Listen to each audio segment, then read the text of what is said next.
buenas tardes. Me voy a excusar porque solo voy a traer unos apuntes sobre este tema que me cae un poco y me dice que por mi práctica es justo que yo hable sobre la transferencia del conocimiento en las redes sociales o en el mundo de la cultura en general, pero, en fin, la verdad es que voy a tocar un poco de oídas sobre esto. Es decir, lo que voy a traerles a ustedes hoy es una serie de reflexiones para ponderar o fijar con mayor precisión qué entendemos como transferencia de conocimiento, de una parte, y qué entendemos por red social, de otra. O cómo podemos comprender el conocimiento en tanto que compartido en un marco social más amplio a través de un método. Yo hubiese planteado mi ponencia o esta intervención como la cuestión del conocimiento, una parte, y la nueva técnica de la información, que es como creo que se debería formular esto. Es decir, como saben ustedes, ya en términos de técnica, nosotros estamos pasando por una gran transformación de enormes implicaciones, tan importante como solamente fue la invención de la imprenta o la fijación de la escritura, que también fue muy relevante para el conocimiento, pero cuyas contornos todavía no conocemos. Es decir, sabemos que estamos en medio de este proceso, pero no sabemos hasta dónde y de qué manera, hasta dónde llegará y de qué manera lo vamos a conducir. La primera precisión que creo que es necesario hacer con respecto a esto es la idea de que ese es un cambio tecnológico o es un cambio técnico. Antes me pareció que ponía el acento en el hecho de que es técnico, no tecnológico. Technology es en definitiva un anglicismo y un error de concepto. Una cosa es el saber hacer algo, que es lo que está implicado en una técnica, cualquiera sea la técnica de producción, desde coser hasta pintar, hasta escribir, o armar o desarmar un automóvil, o pintar un cuadro, producir una obra de arte, eso que decía el profesor de Sal, una techné, y de donde viene el desarrollo de la técnica, o la idea de la técnica, y otra cosa es el saber acerca de la techné. Si yo ahora me refiriese a la teoría del arte, por ejemplo, o la teoría literaria, o la teoría de la arquitectura, entonces diría que esas son tecnologías. Esas son tecnologías, esos son saberes acerca de un saber hacer. Por contra, la cuestión de la tecnología hoy en día es claramente una cuestión ideológica. El segundo elemento que es importante precisar con respecto al tema es que esta nueva técnica, cuya definición es muy amplia, pasa por la posibilidad de darnos a través de un medio puramente artificial, un artefacto, generar de tipo de realidad, de objeto, que antaño solo estaba localizado en el ámbito de lo imaginario. Es decir, nosotros podemos realizar objetualmente, por decirlo así, una entidad, un ente que en la tradición anterior era solo considerada obra de la fantasía y la imaginación. Y por otra parte, llevado hasta su paroxismo, esta técnica nos permite borrar la diferencia entre lo real y lo virtual. Es decir, que si nosotros tenemos que insertar el tema de la transmisión del conocimiento o del conocimiento, en última instancia, en el contexto actual del desarrollo técnico, tenemos que tener en cuenta que ese conocimiento no distingue ya, o bueno, o ese saber no distingue ya entre lo real y lo virtual.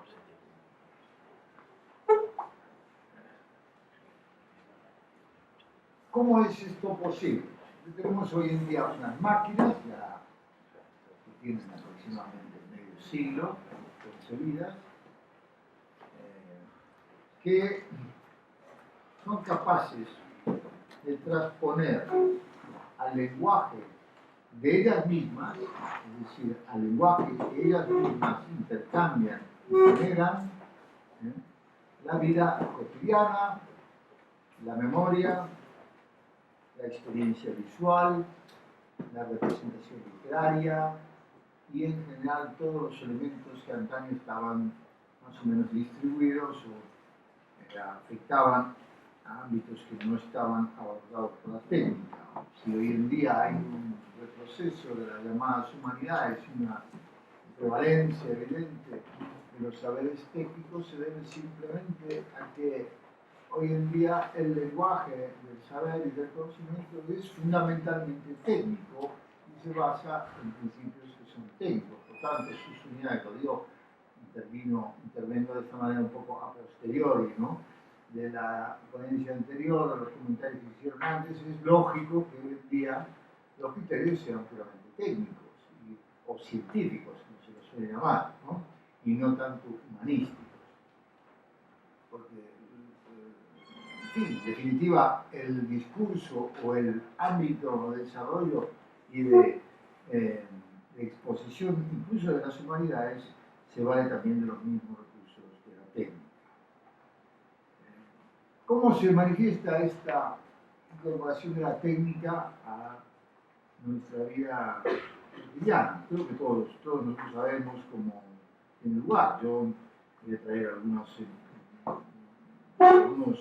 ejemplos, ¿no?, de cómo, hasta qué punto el discurso técnico y su registro se ha apoderado prácticamente de todas las circunstancias de la vida de nuestras comunidades urbanas. Por ejemplo, no sé si ya han observado ustedes el uso que se hace hoy en día de la fotografía, que es otro elemento que ha revolucionado de forma notable el saber, en la aparición de la fotografía, además de plantear también ya en un campo muy específico la imposible distinción entre lo real y lo virtual. La fotografía tiene algo de siniestro, ¿no?, tiene algo de que es muy real y al mismo tiempo es lo más mentiroso, lo más falso que pueda producir. Es algo que ha generado una mano, pero al mismo tiempo es un típico producto de una máquina. O sea, lo que no vemos ahí el ojo que observa un objeto, sino que vemos lo que la máquina ha conseguido a través de un procedimiento puramente técnico generar en un simulacro. Pero hoy en día, yo recuerdo cuando era joven, pues me acuerdo una vez en un congreso, en un bar donde estábamos tomando agua al final de las sesiones, vi una chica que sacaba un montón de fotografías, ¿no? Sacaba en forma indiscriminada un montón de fotografías. Y luego me dijeron, no, es que trabaja en Kodak. Entonces tiene los rollos de fotografía gratuitos y sacaba las fotografías como hoy en día las sacamos nosotros, ¿no? Nosotros sacamos fotografías, aparte de los selfies, sacamos fotografías para reproducir una compra que queremos hacer, la mandamos por el correo, podemos fotografiar el pasaje de un libro y colocarlo en una red social, podemos fotografiar el lugar donde estamos, el aeropuerto, el tren donde vamos a subir, el avión donde estamos, bueno, no digamos las intimidades que podemos llegar a fotografiar y podemos llegar a compartir. Esa cotidianidad de la fotografía da una idea también de nuestra fusión, nuestra coparticipación de los elementos de la técnica y del lenguaje de la técnica, el hecho tan cotidiano, ¿no? Hasta qué punto la técnica ha incorporado su lenguaje y sus modos a nuestras relaciones sociales. Otro elemento, ¿no? Hablábamos, luego me voy a referir con más detalle a la cuestión de las redes sociales. Pero, por ejemplo, en el caso de Twitter, ¿no? La presencia, ahora, la forma en que los usuarios de Twitter producen slogans, ¿no? 140 caracteres de un tweet es un eslogan. Y lo que se demuestra en Twitter es la enorme presencia de los medios de comunicación, de la publicidad, de los recursos semióticos, digamos así, semiológicos básicos y destrezas básicas que tiene cada ciudadano de nuestras ciudades modernas para procesar esa información, generarla, reproducirla y contestarla, ¿no? Tweet. Otro efecto también muy importante, que ha sido estudiado, ¿no? Que es la transformación del tiempo. También por efecto de la técnica. Una cosa es el tiempo lineal, el tiempo amplio, natural, digamos así, medido por clepsidras y por relojes de arena que siguen, digamos así, los ciclos de la naturaleza. Otra cosa es el tiempo artificial del reloj mecánico y otra cosa es el tiempo inmediato, perfectamente divisible hasta el infinito, del reloj atómico, del reloj digital. La cotidianidad y la presencia y el estado, digamos, de conciencia que supone cada uno de esos tiempos es incomparable entre sí. Eso también es otro efecto de la revolución técnica. Cuando digo que la experiencia humana, en virtud de estas transformaciones técnicas, se ha visto traducida a un lenguaje completamente nuevo, que es el que ahora aprendemos a manejar, como aprendemos a manejar la cámara fotográfica como la manejaba aquella inglesa que vi en un bar, que sacaba silly pictures, decía ella, fotografías tontas, ¿no? Todo el mundo hace lo mismo, hoy en día. La forma de la importancia de esta traducción de la experiencia implica que nos vamos haciendo, por efecto de esta técnica, más hábiles en aplicar la lógica de estas máquinas, que es una lógica que en lugar de incorporar lo singular, reduce todo lo singular a las condiciones de lo general. Es una lógica excluyente. Es una lógica que solo entiende, en definitiva, de dos posiciones, o 0 o 1, positivo o negativo, y la composición numérica de esa oposición para determinar cada uno de los objetos a los que se aviene. Por consecuencia, el efecto de la aplicación de esta técnica implica la homogeneización, es decir, la transformación de la variedad de la experiencia humana en un elemento que es concebido exclusivamente para ser incorporado a una memoria. Es decir, para decirlo en breve, la lógica de las máquinas, la lógica de esta transformación técnica, lo que hace es reducir la variedad de la experiencia a una condición básica para poder ser incorporada a lo que yo llamo el archivo, es decir, para poder ser archivada, ser elaborada, procesada y reciclada por esas propias máquinas en el futuro. Las máquinas lo hacen por un procedimiento muy sencillo, muy elementario, no es que sea sencillo, sí, es bastante sencillo, ¿verdad? La única complejidad que presentan estas máquinas es que simplemente dependen de su potencia de cálculo, pero lo único que hacen estas máquinas es hacer cuentas, computar. Computer quiere decir eso exactamente, calcular, hacer cálculos y reproducir a través de variedades numéricas la enorme cantidad de matices de cualidad que la experiencia cotidiana hasta ahora podía alcanzar en la vida diaria. Los procesadores lo que hacen es, por lo tanto, ir conformando una memoria. Y, en consecuencia, en vista de que trabajan fundamentalmente con memoria de esos datos que han acumulado, lo que hacen es pensar.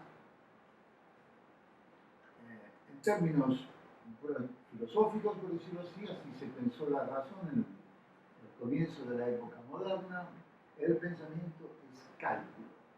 Y no hay hoy en día ningún criterio de fondo que permita distinguir el pensamiento de un ser humano, con todos sus matices, sus riquezas y sus variedades, y el pensamiento, entre comillas, de una máquina, si los dos objetos que hoy en día trabajan, las máquinas y los seres humanos, son igualmente atesorados en el mismo archivo de memoria, por el mismo procedimiento digital. Sobre la necesidad de la memoria para el pensamiento, Aristóteles ya advertía esto, que en ningún conocimiento humano es posible sin memoria. La memoria es en realidad el elemento central del pensamiento. Hay grados de memoria, dice Aristóteles. Aristóteles decía que había 4, ¿no? A través del conocimiento de las causas. Pero bueno, pero luego los modernos, a pesar de que rectifican el modelo aristotélico originario, reafirman esta posición. Hume, Locke, Hobbes, Descartes, etc. Lo que hacen es descomponer el pensamiento como memoria, es decir, el pensar, en distintas funciones que clasifican. Toda la época moderna no es más que el desarrollo de estas funciones diferenciadas: percepción, sensibilidad, imaginación, memoria.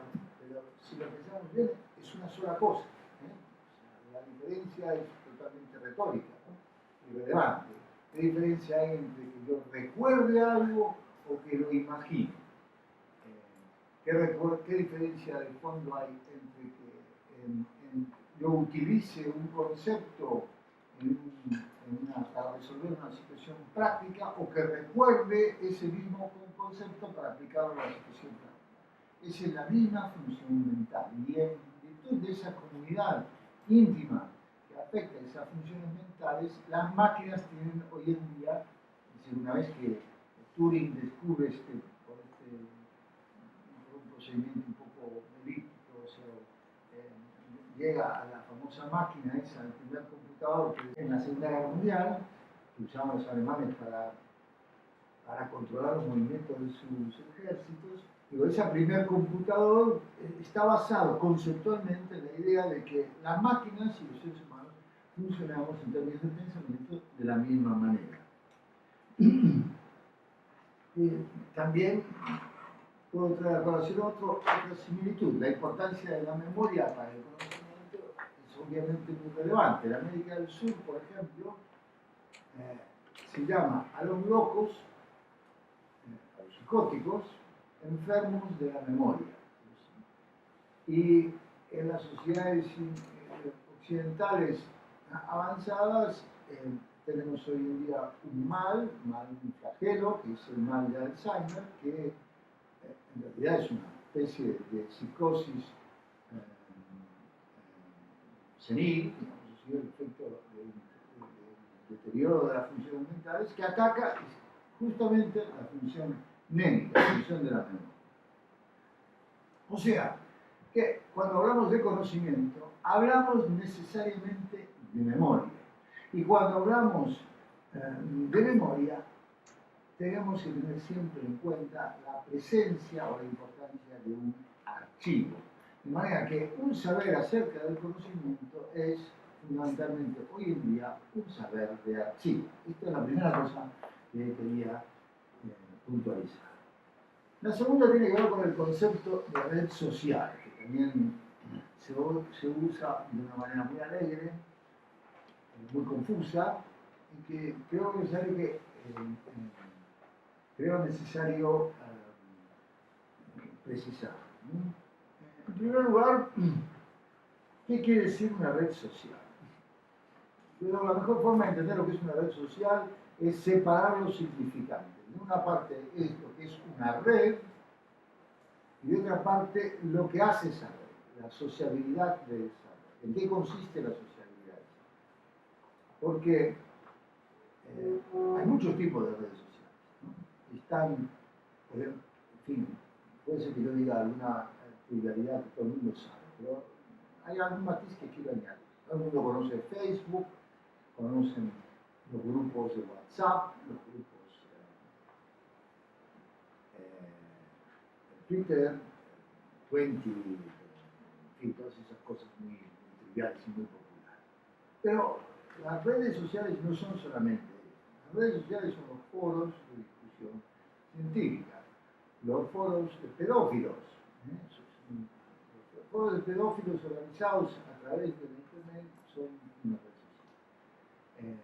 Las comunidades que se organizan para la defensa, no sé, de vez en cuando aparecen en las mesas de correo pedidos de trasplante de médula para Jorgito que tiene un problema en no sé qué lugar de Guatemala y quiere que un donante. Denuncia de lo que se ha hecho con un perro y van circulando. Cuando no, otro tipo de redes sociales que se forman de forma espontánea a través de este modelo de red general que configura la Internet, que da lugar a fenómenos, ¿no? Se ponen los trending topics o las discusiones sobre el tomar el pelo o la repetición de una secuencia de algún episodio mediático que se coloca en YouTube. Todo esto o sea, nosotros estamos hoy en día de una manera asombrosa rodeados de este tipo de redes. Además de las comunidades científicas, de los grupos de aficionados, los que les gusta el golf, los que les gusta son los zapatos antiguos, los que les interesa la música barroca, los que intercambian listas de pedazos de composiciones que articulan o que manipulan en forma de mix de composiciones o temas populares y que se intercambian a través de una red. Todas estas son redes sociales. Lo propio de todas estas redes, yo voy a referirme especialmente a lo que tienen en común, es que todos estos grupos, que lo mismo pasa con las comunidades científicas, no están jerarquizados. Es decir, también los que estamos en la universidad formamos parte de una red, es una comunidad social, una agrupación. Pero aquí hay jerarquías. Una cosa es un becario, otra cosa es un catedrático, una cosa es un perenne, o bueno, los becanos se llamaban perenne, ahora se llaman asociados, sí. En fin, un representante del PAS. Si ahí hay jerarquía. En las redes sociales no existen las jerarquías. Lo propio de la red social es que todos los miembros son iguales.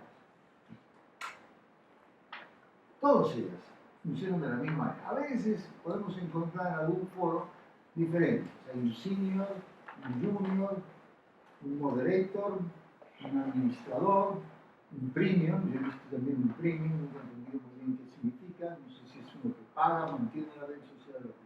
Pero en general, lo propio de las redes sociales es esta cosa muy llana, muy horizontal, muy democrática, que implica que todos los intercambios, y esto es importante, en el orden del conocimiento, la transmisión del conocimiento, son horizontales. Es decir, no hay un individuo que dicta, puede ser saber, el conocimiento, la relevancia del conocimiento del saber en el marco de una institución. No, la institución se caracteriza por su llaneza.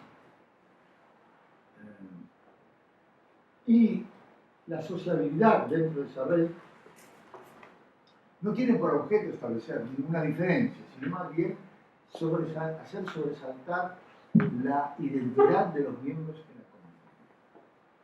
Es decir, lo que hace la red es hacer converger a los miembros que la forman hacia eso que comparten. Esa agrupación es conocida, es parecida a las otras agrupaciones de individuos. Es decir, una red social no se distingue mucho de un partido político, o de un club, o un grupo de aficionados, o originariamente, lo que es el origen de las agrupaciones humanas, una partida de caza, de cacería, donde los individuos se juntan para realizar una tarea específica en común. La diferencia que tiene la red social con las fórmulas tradicionales es que en las fórmulas tradicionales, club, partido, asociación, iglesia, comunidad espiritual, etcétera, etcétera, el acceso es difícil, como está mediado por cierto pasaje, mientras que en la red social el acceso es inmediato.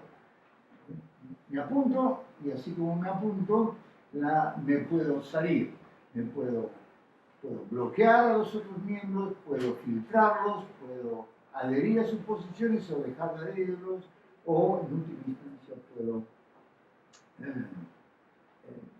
lo que en otro contexto me plantearía un montón de problemas de tipo social y cultural, pensemos en una institución académica, o un club, o un partido político, una disidencia en un partido político obligaría a un caso de expulsión. Nadie es expulsado literalmente de la red social, ¿no? ¿Por qué es importante marcar esta diferencia de la asociación con respecto a las formas de asociación que antaño regían los vínculos sociales? Porque todo lo que las redes comparten, y el conocimiento es una de las cosas que estas redes comparten, lo que ellos saben, es tan lábil y tan leve y tan intrascendente, justamente tan lábil, tan leve y tan intrascendente, como la forma en que los distintos miembros de la red social se incorporan a la red, sin compromiso decisivo o trascendente. Yo puedo unirme a un grupo de Yahoo y salirme cuando quiera. Los conocimientos y las aficiones y los valores, en definitiva, que están en juego en esa red social, son igualmente leves e intrascendentes. Esta es la gran diferencia. Yo creo que esto quede más o menos. Pero ahora, si ahora juntamos conocimiento y redes sociales, que es el tema que me tenía que ocupar, las máquinas lo que hacen es introducir la gestión de los archivos de memoria al mismo tiempo que ponen en vínculo, en contacto a los distintos individuos en el marco de la red social, asegurándoles al mismo tiempo, de forma paradójica, su individualidad. Todos, es decir, nosotros al formar parte de una de estas redes sociales, conservamos intacto nuestra autonomía individual. De manera que el conocimiento, participamos de ese conocimiento y al mismo tiempo lo hacemos sin ningún compromiso de fondo. ¿Cómo se administra el archivo? Hay muchas formas naturalmente, pero yo voy a mencionar solamente dos que son las importantes, y son las relevantes también para la transmisión del conocimiento. La primera es el modelo, sale de la misma técnica. Como saben ustedes, esta técnica se basa en el principio de la copia. Por eso es tan difícil de controlar. No hay manera de evitar la copia, porque la misma estructura lógica del modelo cibernético en el que se apoyan estas máquinas, el cálculo de los algoritmos de estas máquinas, y se apoya al principio de la copia. Todo lo que se atesora, todo lo que se conoce o todo lo que es accesible a través de esta técnica pasa por algún procedimiento de copia.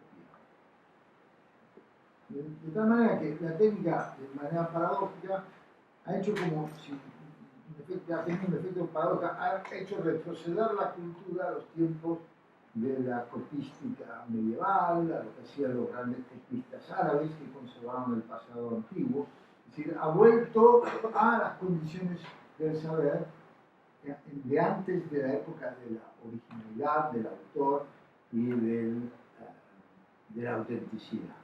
El segundo elemento es decir, de un lado está la copia, el otro elemento técnico que introduce este procedimiento maquínico, esta lógica maquínica, es la del archivo, la conformación del archivo.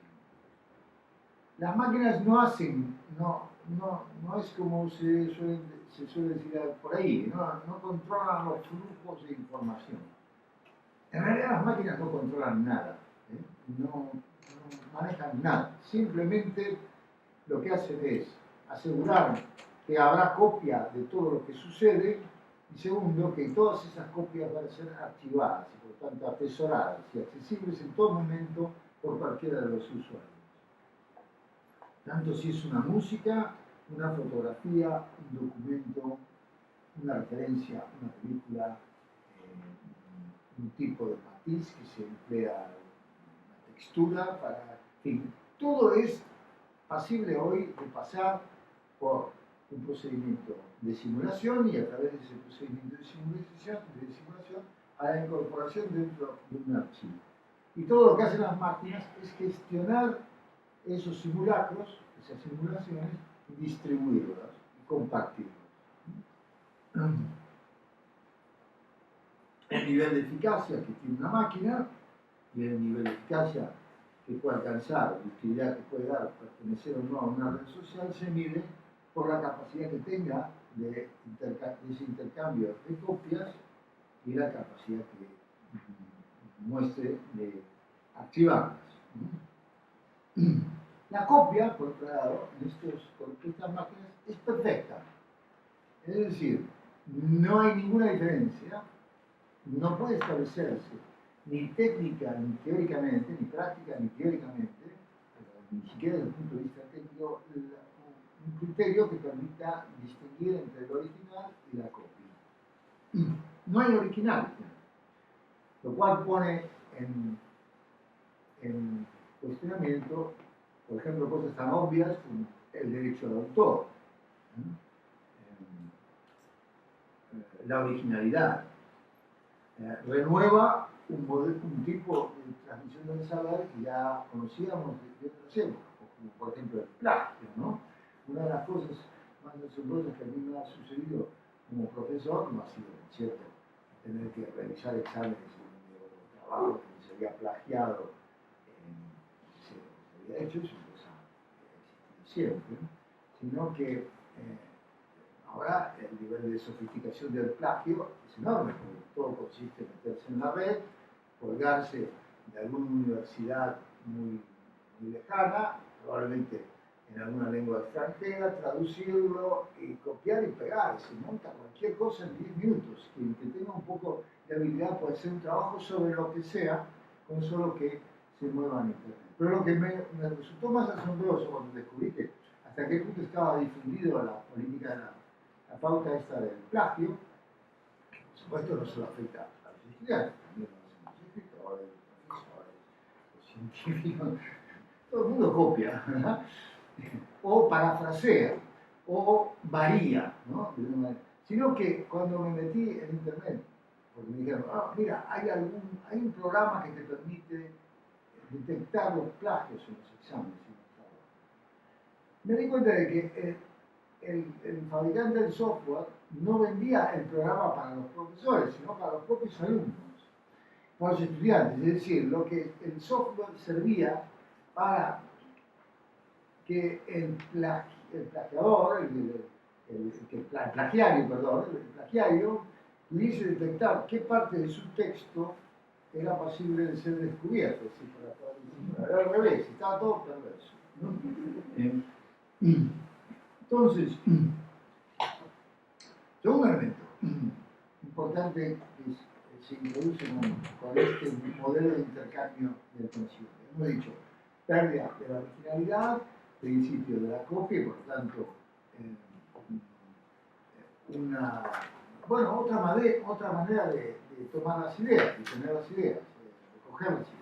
No le damos esa implicación y esa relevancia que antaño tenía, trascendencia. Bueno, no importa, si no es uno, lo descubrirá otro y será inmediatamente transformado y modificado por el que sigue. El segundo elemento muy importante es la importancia que adquiere hoy en día la idea de memoria. Yo no sé si esto ustedes lo vieron a ver.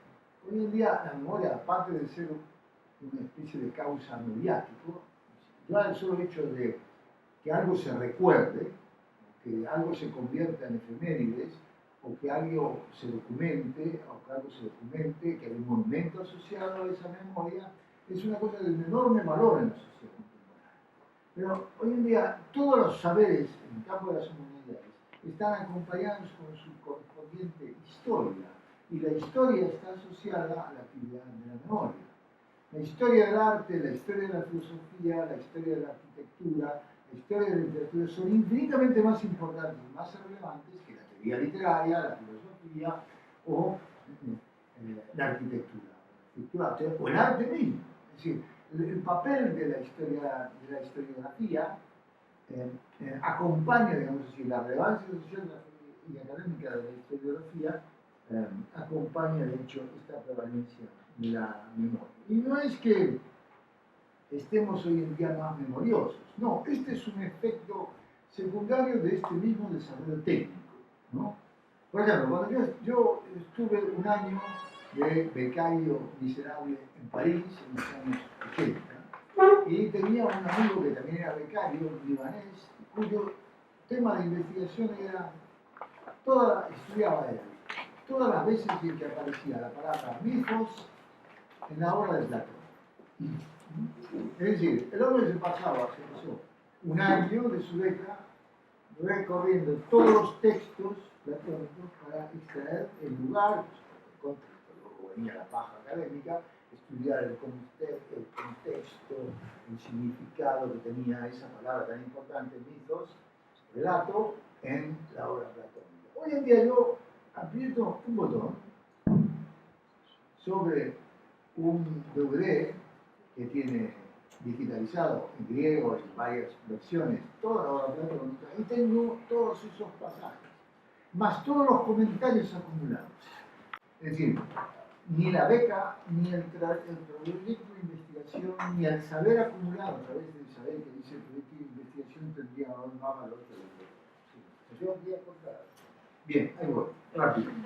Sí, mejor para mí. Y peor para mí. No. Quiero decir, lo que quiero dejar ahora